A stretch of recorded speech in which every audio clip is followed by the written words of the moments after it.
Hello friends, इस chapter का last topic है hormones in animals. How are such chemical और hormonal means of information transmission used in animals. Animals में chemical या फिर hormones के द्वारा जो इन्फॉर्मेशन ट्रांसमिट की जाती है वो किस तरीके से की जाती है और उसमें केमिकल या फिर हार्मोन्स किस तरीके से यूज़ होते हैं। What do some animals for instance squirrels experience when they are in a scary situation. कुछ एनिमल्स होते हैं जैसे कि स्क्वायरल यानी गिलहरी, वो कैसे पता लगाती है कि वो एक स्कैरी सिचुएशन में है, डेंजरस सिचुएशन में है। यानी गिलहरी को डेंजर सिचुएशन का किस तरीके से पता लगता है। Their bodies have prepare for either fighting और रनिंग अवे। जो इन एनिमल्स की जो बॉडीज होती है जैसे कि स्क्वायरल की बॉडी, वो इस तरीके से प्रिपेयर होती है या तो लड़ने के लिए या फिर रन करने के लिए, भागने के लिए। जब भी कोई डेंजरस सिचुएशन आएगी या तो वो भागेंगे या फिर फाइट करेंगे। Both are very complicated activities that will use a great deal of energy in controlled ways. Fighting और रनिंग दोनों ही कॉम्प्लिकेटेड एक्टिविटीज़ हैं, यानी इन दोनों ही एक्टिविटीज़ में एनर्जी बहुत ज़्यादा यूज़ होती है। Many different tissues types will be used and there activities integrated together in these action.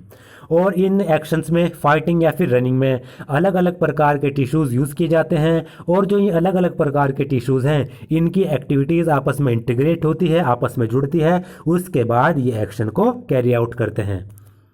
अलग अलग टिश्यूज़ की एक्टिविटीज़ आपस में इंटीग्रेट होगी, फिर एक्शंस होगा। However, the two alternate activities, fighting और running, are also quite different. लेकिन दो एक्टिविटीज़ हमारे पास, फाइटिंग या फिर रनिंग, ये दोनों ही जो एक्टिविटीज़ हैं ये बहुत ज़्यादा डिफरेंट है। तो एनिमल्स को कैसे पता लगता है कि कब उन्हें फाइट करना है या फिर कब उन्हें रन करना है। So here is a situation in which some common preparation can be usually made in the body. तो यहाँ पर कुछ ऐसे सिचुएशन है जहाँ पर बॉडी के अंदर कुछ कॉमनली प्रिपरेशंस होती हैं जो एनिमल्स बॉडी के अंदर करते हैं, पहले से ही बना कर रखते हैं। These preparation should ideally make it easier to do either activity in the near future. तो बॉडी के अंदर जो ये प्रिपरेशंस होती हैं यही बताती हैं कि फ्यूचर में क्या करना है, कौन सी एक्टिविटी करनी है। How would this be achieved. लेकिन फिर क्वेश्चन उठता है कि जो बॉडी के अंदर ये प्रिपरेशन हो रही हैं ये किस तरीके से हो रही हैं। If the body design in the squirrel relied on the electrical impulses via nerve cell, the range of tissues instructed to prepare for the coming activity would be limited।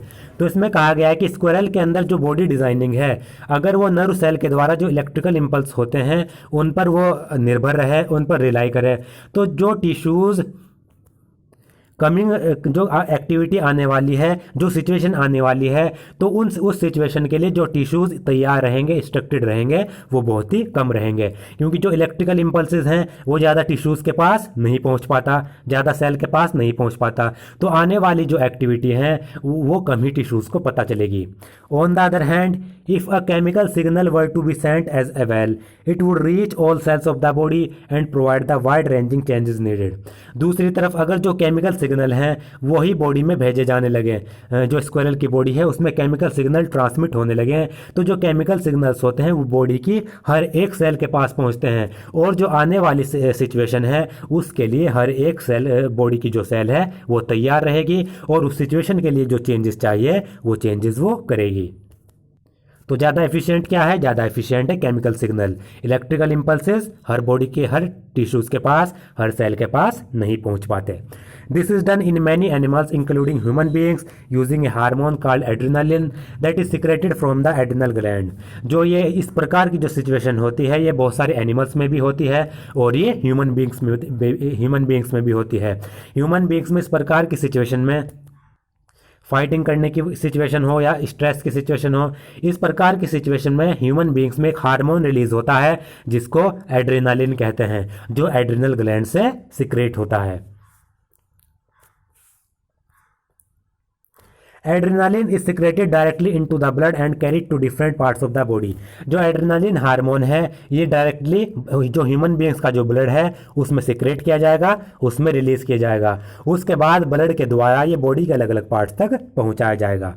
The target organs और the specific tissues on which it acts include the heart. और adrenaline hormone जिन organs पर act करता है या फिर जिन specific tissues पर एक्ट करता है उनमें हार्ट भी आता है।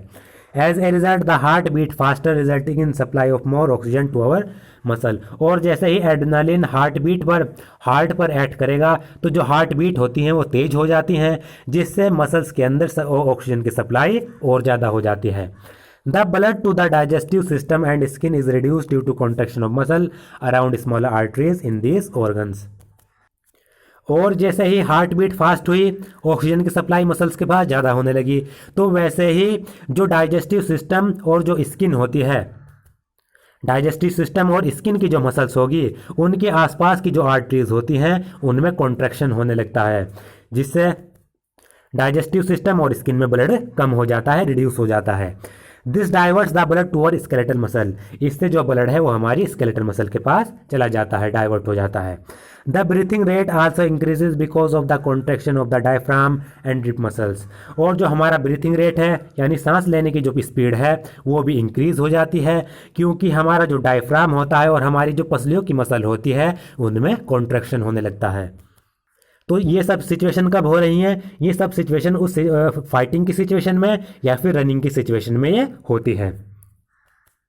उसमें हार्ट बीट बढ़ जाती है और ऑक्सीजन की सप्लाई मसल्स में ज़्यादा होने लगती है, डाइजेस्टिव सिस्टम और स्किन के पास ब्लड की कमी हो जाती है और जो ब्रीथिंग रेट है वो भी बढ़ जाता है फाइटिंग के समय। All this responses together enable the animal body to be ready to deal with the situation. ये जो सभी रेस्पॉन्स जो बॉडी में होते हैं ये एनिमल की बॉडी को जो सिचुएशन आने वाली है उसके लिए तैयार करते हैं, जिससे वो डील कर सकें। Such animal hormones are part of the endocrine system which constitute a second way of control and coordination in our body। तो इस प्रकार के जो ये एनिमल हार्मोन्स होते हैं ये ह्यूमन एंडोक्राइन सिस्टम के या फिर एनिमल का जो एंडोक्राइन सिस्टम होता है उसका पार्ट होते हैं। और जो ह्यूमन एंडोक्राइन सिस्टम होता है ये बॉडी में कंट्रोल और कोऑर्डिनेशन का सेकंड वे होता है, दूसरा तरीका होता है। या फिर किसी भी एनिमल का एंडोक्राइन सिस्टम होगा, पहला तो इलेक्ट्रिकल इंपल्सेस के द्वारा कंट्रोल एंड कोऑर्डिनेशन, दूसरा एंडोक्राइन सिस्टम के द्वारा कंट्रोल एंड कोऑर्डिनेशन। अब ये एक्टिविटी 7.3 है, इसमें हमें फिगर 7.7 देखनी है और उनमें से एंडोक्राइन ग्लैंड्स को हमें सेलेक्ट करना है, आइडेंटिफाई करना है। तो सबसे पहले ग्लैंड्स के बारे में जान लेते हैं। ग्लैंड्स दो प्रकार की होती हैं, एक्सोक्राइन ग्लैंड्स और एंडोक्राइन ग्लैंड्स। तो जो एंडोक्राइन ग्लैंड्स होती हैं वो डक्टलेस ग्लैंड होती हैं, इनसे कोई भी डक्ट जुड़ी ही नहीं होती। इनके जो सेक्रेशंस होते हैं एंडोक्राइन ग्लैंड्स के वो डायरेक्टली ब्लड में रिलीज होते हैं, ब्लड में सेक्रेट होते हैं। जबकि जो एक्सोक्राइन ग्लैंड्स होती हैं उनसे डक्ट जुड़ी हुई होती हैं, वो डक्टाइल ग्लैंड्स होते हैं, उनके सेक्रेशंस डक्ट में रिलीज होंगे, उसके बाद ब्लड में पहुँचेंगे। तो फिगर 7.7 देख लेते हैं।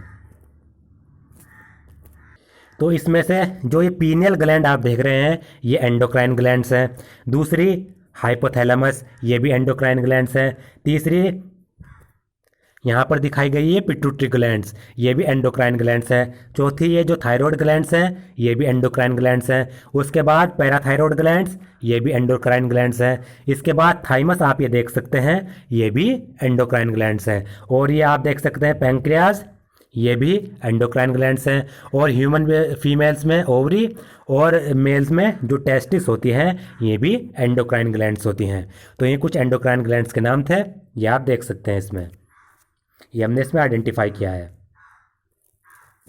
अब इसको हम आगे पढ़ते हैं। Remember that plants have hormone that control their directional growth. पीछे हमने पिछले टॉपिक में पढ़ा था कि जो प्लांट्स में कुछ हार्मोन्स होते हैं जो उनकी डायरेक्शनल ग्रोथ को कंट्रोल करते हैं। What function do animal hormone perform. अब इसमें बात आती है जो एनिमल के हार्मोन से वो क्या फंक्शन होगा उनका। On the face of it we can not imagine their role in directional growth. अगर ह्यूमन हार्मोन्स की अगर हम बात करें तो हम उनको डायरेक्शनल ग्रोथ में उनका कोई भी फंक्शन नहीं देख सकते, इमेजिन नहीं कर सकते कि उनका फंक्शन एक डायरेक्शनल ग्रोथ में हो रहा हो। We have never seen an animal growing more in one direction और the other depending on light और ग्रेविटी। हमने कभी भी किसी एनिमल को एक पर्टिकुलर डायरेक्शन में ग्रो करते हुए नहीं देखा, या हम ऐसे नहीं कह सकते एनिमल है वो लाइट की डायरेक्शन में ग्रो होगा या फिर ग्रेविटी की डायरेक्शन में ग्रो होगा, ऐसा एनिमल के केस में नहीं होता। But if we think about it a bit more, it will become evident that even in animal bodies, growth happens in carefully controlled places. अगर हम एनिमल बॉडीज़ के बारे में कुछ और सोचें तो हमें ये पता लगता है एनिमल बॉडीज़ को देखकर कि एनिमल बॉडीज़ में जो ग्रोथ होती है वो भी कंट्रोल्ड प्लेसेस में होती है। कुछ कंट्रोल जगह है जहाँ पर एनिमल की ग्रोथ होगी। Plant will grow leaves in many places on the plant body, for example, but we do not grow fingers on our faces. जो प्लांट्स हैं वो प्लांट बॉडी में बहुत सारी ऐसी जगह हैं जहाँ पर वो लीव्स को ग्रो कर सकते हैं। ऐसा जरूरी नहीं कि एक पर्टिकुलर जगह पर ही लीव्स ग्रो होंगे। लीव्स तो प्लांट में बहुत सारी जगह ग्रो हो सकती हैं, लेकिन ह्यूमन बींग्स में ऐसा नहीं है। ह्यूमन बींग्स अगर चाहे वो अपने फेस पर अगर फिंगर ग्रो करना चाहे तो वो ग्रो नहीं कर सकता। जो फिंगर आएगी वो या तो हाथों में आएगी या फिर पैर की फिंगर होगी। हर एक जगह पर वो फिंगर ग्रो नहीं कर सकता। The design of the body is carefully maintained even during the growth of the children. तो बॉडी का जो डिज़ाइन होता है ह्यूमन बीइंग में वो केयरफुली मेंटेन किया जाता है, चाहे वो चिल्ड्रन के केस में हो चाहे अडल्ट के केस में हो। जो फिंगर्स हैं वो एक पर्टिकुलर जगह पर ही ग्रो करेगी, ना कि हर एक जगह पर। तो ये मेल और फीमेल में एंडोक्राइन ग्लैंड्स यहाँ पर दिखाई गई हैं। ये आप सब देख सकते हैं, ये सब एंडोक्राइन ग्लैंड्स हैं।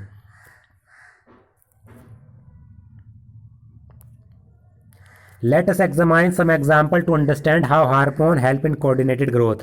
अब हम कुछ एग्जाम्पल्स को देखेंगे जहाँ पर हमें समझ आएगा उन एग्जाम्पल्स को देखकर कि जो हार्मोन्स है वो एक कोऑर्डिनेटेड ग्रोथ में आपस में मिलकर ग्रोथ को किस तरीके से प्रमोट करते हैं।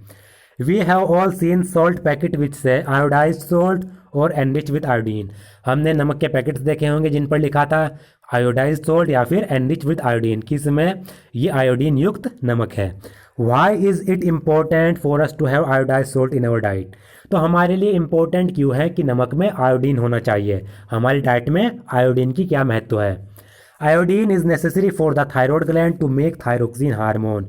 ये आयोडीन का फंक्शन है। जो हमारी थायरॉयड ग्लैंड होती है वो थायरोक्सिन हार्मोन बनाती है, और उस थायरोक्सिन हार्मोन को बनाने के लिए आयोडीन ज़रूरी होता है, नेसेसरी होता है। Thyroxine regulate carbohydrate, protein and fat metabolism in the body so as to provide the best balance for growth. अब थायरोक्सिन हार्मोन का क्या फंक्शन है। जो थायरोक्सिन होता है वो हमारी बॉडी में कार्बोहाइड्रेट, प्रोटीन और फैट के मेटाबॉलिज्म को कंट्रोल करता है, रेगुलेट करता है, जिससे हमारी जो ग्रोथ होती है उसको एक बैलेंस प्रोवाइड कर सके। थायरोक्सिन का ये फंक्शन होता है, और थायरॉयड ग्लैंड आयोडीन की मदद से थायरोक्सिन बनाता है। Iodine is essential for the synthesis of thyroxine. जो आयोडीन होता है वो थायरोक्सिन हार्मोन को बनाने के लिए इसेंशियल होता है। In case iodine is deficient in our diet there is the possibility that we might suffer from goitre. अगर हमारी डाइट में खाने में आयोडीन की कमी हो जाए तो हमें गोइटर हो जाता है, यानी घेंगा नामक बीमारी हो जाती है। One of the symptom in this disease is a swollen neck. और गोइटर का आपने एडवर्टाइज भी देखा होगा। जो गोइटर का जो सिम्टम होता है, घेंगा रोग का जो सिम्टम होता है, उसमें हमारी जो गर्दन होती है वो स्वोलन हो जाती है, फूल जाती है। Can you correlate with this with the position of the thyroid gland in figure 7.7। आप देख सकते हैं फिगर 7.7। फिगर 7.7 ये थायरॉयड ग्लैंड है, गले के पास है। तो जो घेंगा नामक बीमारी होती है वो भी गले के पास भी होती है। तो इसकी पोजीशन से आप यहाँ पर देख सकते हैं। Sometime we come across people who are either very short, dwarfs or extremely tall giants.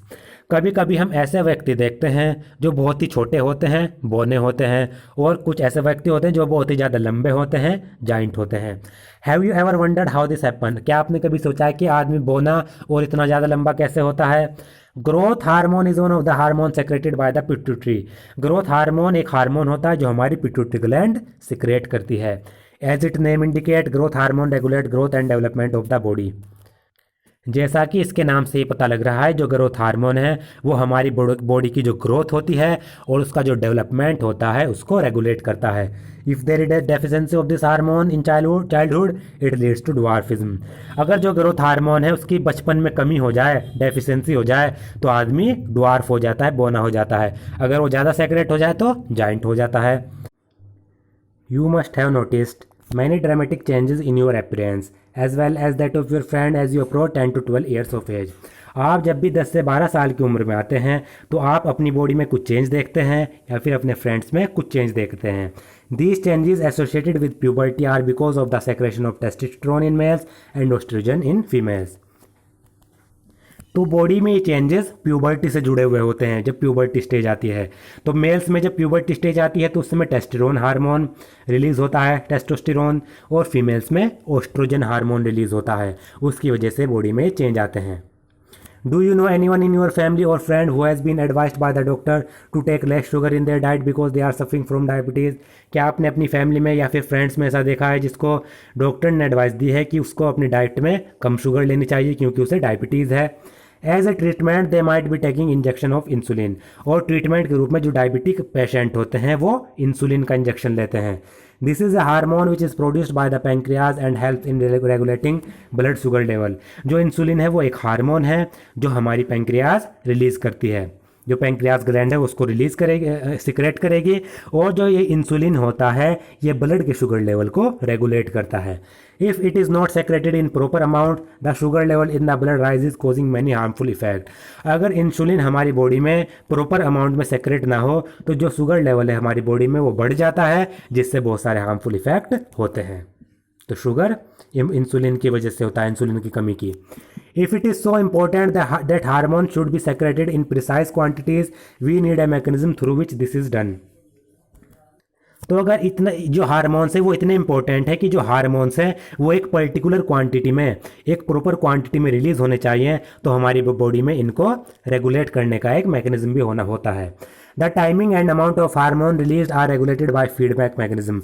हमारी बॉडी में जो टाइमिंग होती है हार्मोन की रिलीज की, कि किस समय हार्मोन रिलीज होना है और कितनी क्वांटिटी में रिलीज होना है, वो हमारी बॉडी में फीडबैक मैकेनिज्म के द्वारा रेगुलेट किया जाता है। एग्जाम्पल के तौर पर, if the sugar level in blood rise they are detected by the cells of the pancreas which respond by producing more insulin. Example के तौर पर अगर हमारे ब्लड में शुगर लेवल बढ़ जाए तो इसको जो पैंक्रियाज की सेल्स हैं वो डिटेक्ट कर लेती हैं कि ब्लड में शुगर बढ़ चुका है, और पैंक्रियाज क्या करेंगी, पैंक्रियाज और ज़्यादा इंसुलिन प्रोड्यूस करने लगेगी, जिससे जो ब्लड में शुगर लेवल बढ़ा है उसको कंट्रोल किया जा सके। As the blood sugar level falls insulin secretion is reduce, और जैसे जैसे ब्लड शुगर लेवल गिरता चला जाता है, कम होता चला जाता है, तो पैंक्रियाज का जो इंसुलिन सिक्रेशन है पैंक्रियाज के द्वारा वो भी कम होता चला जाता है।